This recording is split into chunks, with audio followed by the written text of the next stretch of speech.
It's a cultural gem celebrating 67 years in the community, but the Vernon Public Art Gallery is not getting the exposure and the exhibits you might expect from the largest gallery in the North Okanagan. There's a lot of challenges in this location. Back in the 1990s, we were given this space as a temporary location until a new art gallery could be built.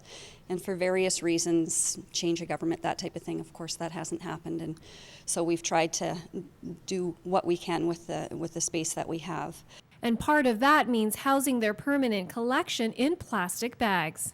Really, the collection should be in a vaulted area that is temperature and humidity controlled, and we just don't have that here, and it's not possible to get it within this facility because we're under a parkade. There's very little we can do to try and retrofit to give us the requirements that we need. So unfortunately, we have to put the stuff in plastic, but we need to protect it as much as we can. But it's just definitely not adequate, and part of the reason why some artists are reluctant to pass over pieces to our collection until we can, assure them that we can properly preserve it. That includes the National Gallery of Canada.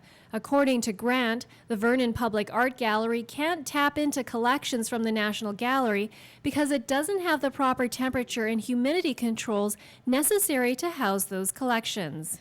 The National Art Gallery has a phenomenal print collection. In fact, Canadians own the largest collection of Escher, and I don't know if you know him. He's the guy with all the weird perspectives. It looks like the person's continually walking up a stair. We have the biggest collection of Escher prints and, effectively artifacts, because the original wood material that he printed with is there in the world. And that collection can circulate across Canada and does. But we can't take advantage of it here because they would never lend us that quality of art because our facility can't house it securely. And because the building can't be retrofitted, a new art gallery is being proposed. This is the old medical clinic site, and this is the old Vernon flower shop.